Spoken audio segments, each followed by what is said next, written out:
నెలల్లో కూటమి ప్రభుత్వం ఇచ్చిన ఒక్క హామీని నెరవేర్చలేదని మాజీ మంత్రి వైఎస్ఆర్సీపీ సీనియర్ నేత అంబాటి రాంబాబు విమర్శించారు. గుంటూరులో అంబాటి రాంబాబు మీడియాతో మాట్లాడారు. అధికారంలోకి వచ్చేందుకు కూటమి నేతలు అసత్యాలు చెప్పారు. ఇచ్చిన హామీలు అమలు చేయకుండా ఇప్పుడు వైఎస్ జగన్ ఆరోపణలు చేస్తున్నారు. హామీల అమల్లో 40 ఏళ్ల నారా చంద్రబాబు అనుభవం ఏమైంది? కూటమి పాలనలో రాష్ట్రానికి రావాల్సిన ఆదాయం తగ్గిపోయింది. అడిగిన ప్రశ్నకు సమాధానం చెప్పకుండా మాపై ఆరోపణలు చేస్తున్నారు అని అంబాటి రాంబాబు మండిపడ్డారు. జరిగిపోయింది అంటాడు చంద్రబాబు నాయుడు గారు. అన్ని వ్యవస్థల్ని జగన్మోహన్ రెడ్డి గారు సర్వనాశనం చేసేశాడు అంటాడు. ఎందుకు అంటున్నాడు అని కొద్దిగా లోతుగా తెలివిగల వాళ్ళు ఆలోచిస్తే, ఆయన ఏమీ చేయలేక, ఇచ్చినటువంటి వాగ్దానాలను అమలు చేయలేక, ఎన్నికల్లో అధికారంలోకి రావడం కోసం స్టడీ లేకోకుండా 40 సంవత్సరాల అనుభవం కలిగినటువంటి నారా చంద్రబాబు నాయుడు గారు, 4వసారి ముఖ్యమంత్రి అయినటువంటి చంద్రబాబు నాయుడు గారు స్టడీ లేకోకుండా, ఆలోచన లేకోకుండా, అధికారమే పరమావధి అని భావించి అనేకమైనటువంటి అసత్యాలను, అభూత కల్పనలను, వాగ్దానాలను, అమలు కాని అసాధ్యమైనటువంటి వాగ్దానాలను చంద్రబాబు నాయుడు గారు పుంఖాలుగా చెప్పేశాడు. అధికారంలోకి వచ్చేసాడు. జగన్మోహన్ రెడ్డి గారు నేను మనవి చేస్తున్న ఎన్నికలకు ముందు కూడా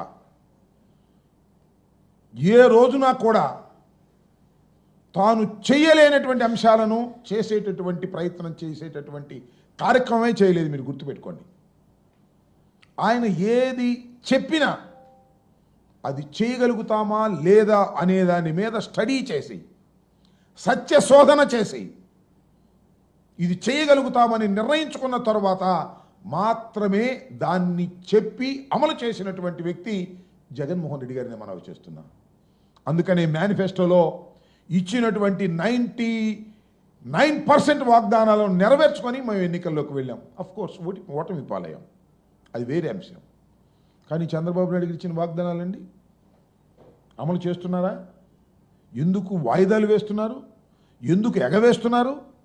ఎన్నికలకు ముందు ఏం చెప్పారు? మేనిఫెస్టో అన్నారు, షూరిటీ అన్నారు, గ్యారంటీ అన్నారు, సూపర్ 6 అన్నారు. ఇచ్చినటువంటి వాగ్దానం నెరవేర్చకపోతే ఏంటి అని అడిగితే చొక్కా పట్టుకోండి, కాలర్ పట్టుకోండి అని అన్నారే. చూస్తున్నారు కదా మీరు సోషల్ మీడియాలో. మేము అన్నీ స్టడీ చేసాం, కాలర్ పట్టుకోండి మాది అవసరమైతే అన్నారు. ఏం పట్టుకోవాలి వాళ్ళు చెప్పమని అడుగుతున్నా. అది చెప్పిన పెద్ద మనిషిని. వాళ్ళు ఏం పట్టుకోవాలి?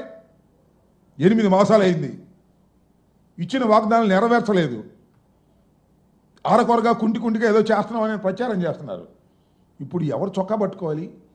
ఎవరి కాలర్ పట్టుకోవాలి? ఎవరి మెడ పట్టుకోవాలి? చెప్పమని నేను అడుగుతా ఉన్నా. జగన్మోహన్ రెడ్డి గారు వివరంగా, సుదీర్ఘంగా మీరు చేసేటటువంటి తప్పుడు ప్రచారాలని, మీరు బుకాయించే బుకాయింపులని వివరంగా జగన్మోహన్ రెడ్డి గారు నిన్న సుదీర్ఘంగా చెబితే ఒక్కడ సమాధానం చెప్పడు.